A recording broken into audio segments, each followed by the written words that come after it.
दिल्ली की जनता दुखी है, गुस्से में है, नाराजगी में है कि एक ईमानदार मुख्यमंत्री को जिसने दिल्ली की जनता के लिए एक नहीं अनेक काम किए, उनको इस्तीफा देना पड़ा। लोग सवाल पूछ रहे हैं कि अरविंद केजरीवाल ने इस्तीफा क्यों दिया।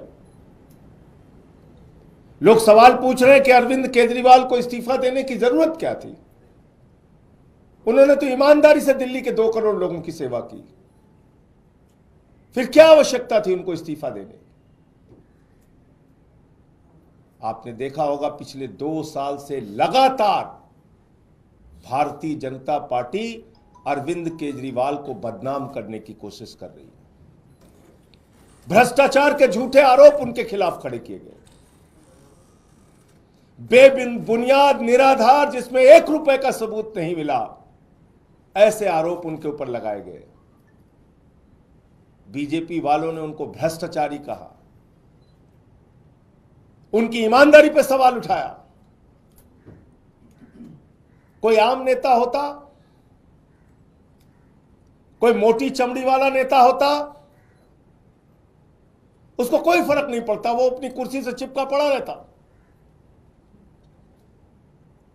लेकिन ये अरविंद केजरीवाल हैं, इन्होंने अपनी सच्चाई और ईमानदारी से यहां तक का सफर तय किया है और ईमानदारी से दिल्ली के लोगों की सेवा की है।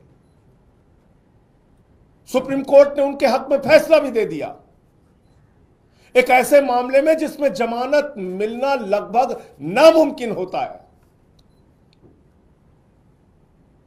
कोई और नेता होता तो कहता कि सुप्रीम कोर्ट से हमें जमानत मिल गई, काफी है। सुप्रीम कोर्ट ने कह दिया कि सीबीआई ने, ईडी ने जो कार्रवाई की है वो दुर्भावना से की है, राजनीति से प्रेरित होकर की है,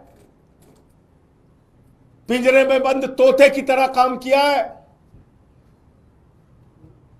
कोई और नेता होता तो कहता सुप्रीम कोर्ट ने हमारे हक में फैसला सुना दिया, जमानत दे दी, अब अपने पद पर बना रहूंगा।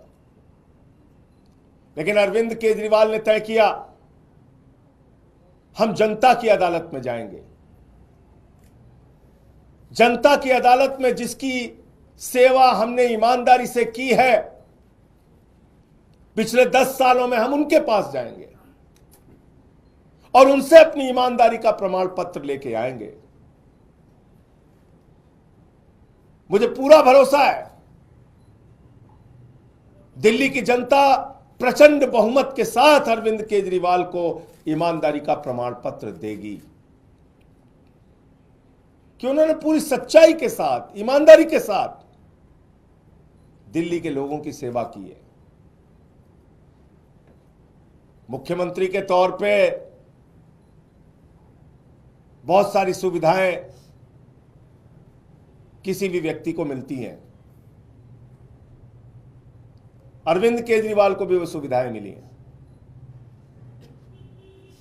कल जब उन्होंने इस्तीफा दिया तो पहली बात उन्होंने की कि अब हम ये सारी सुविधाएं छोड़ देंगे, मुख्यमंत्री को मिलने वाली सारी सुविधाएं छोड़ देंगे। बाकी नेताओं की हालत हम जानते हैं, अगर कभी किसी पद पे पहुंच गए, कोई सुविधा मिल गई तो उसको नहीं छोड़ने के लिए सालों साल लड़ाई लड़ते हैं, घर से मकान से चिपके रहते हैं। लेकिन अरविंद केजरीवाल ने फैसला किया है कि उन्होंने कहा हम अपना मकान खाली करेंगे, हम अपना घर खाली करेंगे, 1 हफ्ते के अंदर हम अपना घर खाली करेंगे। उनकी सुरक्षा को लेकर भी सवाल है, एक नहीं कई बार उनके ऊपर हमले हुए। हमने उनसे कहा, समझाने की कोशिश की कि आपकी सुरक्षा को खतरा है, कई बार आप पे हमला हो चुका है, मां बाप घर में थे उस वक्त भी उनके घर पे हमला हो चुका है, भारतीय जनता पार्टी के लोगों ने हमला किया है, कई बार उनको शारीरिक नुकसान पहुंचाया गया, कहीं कालिक फेंकी गई, कहीं हमला किया गया, चोट पहुंचाई गई। ये सारा कुछ हुआ अरविंद केजरीवाल के साथ। उनके बूढ़े मां बाप हैं, उनकी पत्नी है, उनके बच्चे हैं, उनकी सुरक्षा को लेके हम सब चिंतित हैं। हमने समझाने की कोशिश की कि ये घर सिर्फ मुख्यमंत्री के तौर पे ही नहीं बल्कि आपकी सुरक्षा की दृष्टि से भी जरूरी है। लेकिन उन्होंने तय किया कि हमारी रक्षा भगवान करेगा, ईश्वर करेगा। मैं 6 महीने जेल में रहा, खूंखार अपराधियों के बीच में रहा, लेकिन बावजूद इसके ईश्वर ने मेरी रक्षा की, ईश्वर ही मेरी रक्षा करेगा, मुझे घर की कोई चिंता नहीं। तो उन्होंने घर छोड़ने का फैसला किया। घर छोड़ के लोगों के बीच में रहेंगे, आम लोगों के बीच में रहेंगे। अभी तय नहीं है कहां रहेंगे, लेकिन आप सबके प्यार से, आशीर्वाद से कोई ना कोई ठिकाना तय होगा जहां पर वो रहेंगे। लेकिन सवाल आज अरविंद केजरीवाल मात्र का नहीं है, सवाल है दिल्ली की 2 करोड़ जनता का। अरविंद केजरीवाल के साथ तो जो बीजेपी वाले कर रहे हैं वो आप देख रहे हैं, खुली आंखों से देख रहे हैं। झूठे भ्रष्टाचार के आरोप लगाए, जेल में उनको पकड़ के डाल दिया, उनके शिक्षा मंत्री को जेल में डाल दिया, स्वास्थ्य मंत्री को जेल में डाल दिया, पूरी पार्टी को तोड़ने की कोशिश की, आम आदमी पार्टी को खत्म करने की कोशिश की, अरविंद केजरीवाल की राजनीति को खत्म करने की कोशिश की। लेकिन आपके आशीर्वाद से अरविंद केजरीवाल ने अपने हौसले से उनकी इस राजनीति को जवाब देने का काम किया। अब समय आपका है, दिल्ली के लोगों का है, क्योंकि देश के प्रधानमंत्री तो खुलेआम कहते हैं मुफ्त की सुविधाएं बिल्कुल नहीं मिलनी चाहिए, बंद हो जानी चाहिए मुफ्त की सुविधाएं। आपको सोचना है, अरविंद केजरीवाल नहीं होगा तो दिल्ली का क्या होगा, अरविंद केजरीवाल नहीं होगा तो दिल्ली के लोगों का क्या होगा। जो बच्चों को मुफ्त शिक्षा मिलती है वो शिक्षा बंद हो जाएगी। 27 साल हो गए गुजरात के अंदर, एक भी स्कूल ऐसा नहीं बन पाया जिसमें प्रधानमंत्री अपनी फोटो खिंचवा सके और दिखा सके कि यह हमारा सरकारी स्कूल है। उनको टेंट का स्कूल गुजरात में, अहमदाबाद में चुनाव के दौरान बनवाना पड़ता है दिखाने के लिए। एक स्कूल नहीं बनवा पाए देश के प्रधानमंत्री 27 साल के शासन के बाद गुजरात के अंदर। पूरे देश में बताइए, भारतीय जनता पार्टी शासित राज्यों में जो स्कूल अरविंद केजरीवाल ने बनवाया, ऐसा एक स्कूल किसी राज्य में बनाओ। बच्चों के लिए मुफ्त शिक्षा की सुविधा, मोहल्ला क्लिनिक की सुविधा, जहां फ्री दवा, free test, free ultrasound, free इलाज, ये बंद हो जाएगा। ये मोहल्ला क्लिनिक बंद कर देगी बीजेपी, ये मुफ्त की दवाएं बंद कर देगी, क्योंकि वो तो दिल्ली के लोगों को अपमानित करते हैं, कहते हैं मुफ्त खो रहे हैं, मुफ्त खो रहे हैं। याद रखना, आपको गालियां देते हैं ये तो अरविंद केजरीवाल है जो लड़ लड़ के आपके लिए सुविधाएं लेके आते हैं। 9 दिन तक एलजी के घर पे धरने पर बैठ के कहते हैं नहीं, मोहल्ला क्लिनिक की फाइल पास करो। अरविंद केजरीवाल नहीं होंगे तो ये मोहल्ला क्लिनिक बंद होंगे। फ्री बिजली लोगों का सपना था। दिल्ली के अंदर चुनाव प्रचार में अरविंद केजरीवाल जी जाते थे, लोग हाथ पकड़ लेते थे, कहते थे हमारी झुग्गियों में हजारों का, लाखों का बिल आया है केजरीवाल साहब। वो अरविंद केजरीवाल है जिन्होंने कहा गरीब के घर में रोशनी तो होनी चाहिए, लेकिन उस रोशनी की कोई कीमत नहीं होनी चाहिए। फ्री बिजली किया। हिंदुस्तान की आजादी के बाद पहला मुख्यमंत्री जिसने फ्री में लोगों तक बिजली पहुंचाने का काम किया वो अरविंद केजरीवाल है। अगर जिस दिन अरविंद केजरीवाल नहीं होंगे, मुख्यमंत्री नहीं बनेंगे, तो ये फ्री बिजली की सुविधा भाजपा बंद कर देगी। फ्री पीने का साफ पानी, 24 घंटे फ्री बिजली, फ्री पानी, और इन सब के बावजूद मुनाफे का बजट दिल्ली को दिया।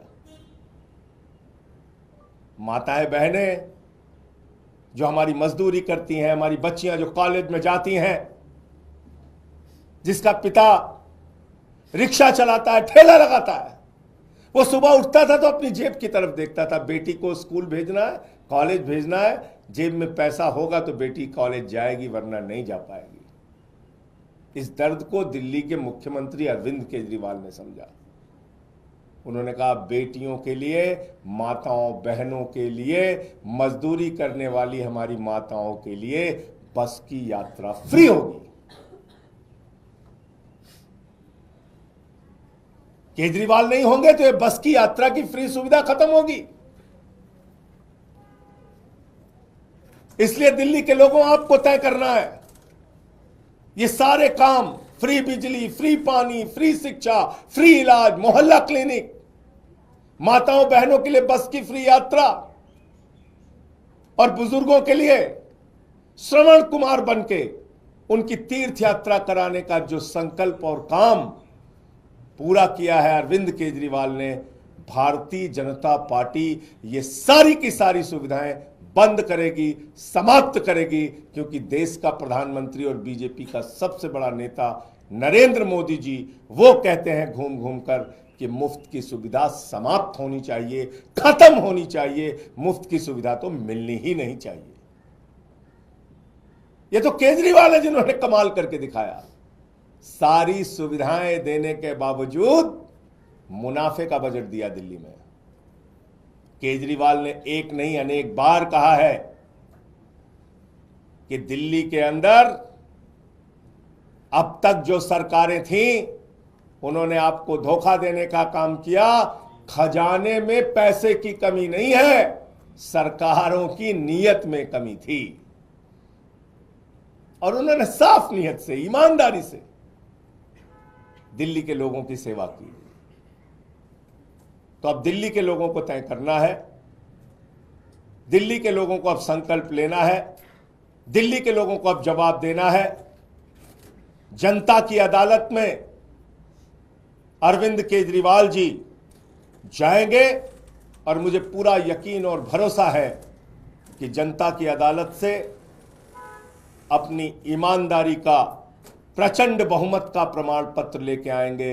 हिंदुस्तान के इतिहास में पहला नेता है, पहले नेता है अरविंद केजरीवाल जो सीना ठोक के कह रहे हैं ईमानदार हूं तो वोट देना, ईमानदार नहीं हूं तो वोट मत देना। अपनी ईमानदारी के नाम पर वोट मांग रहे हैं, अपनी सच्चाई के नाम पर वोट मांग रहे हैं, अपने काम के नाम पर वोट मांग रहे हैं। एक नेता पूरे हिंदुस्तान की राजनीति में, पूरे इतिहास में बता दो आप। तो इसलिए अब वक्त है दिल्ली के 2 करोड़ लोगों का, उनको जवाब देने का। इस समय 2 करोड़ लोगों के ऊपर जिम्मेदारी है कि वो भारतीय जनता पार्टी के साजिशों का, कुचक्रों का जवाब अपने वोट की ताकत से दे।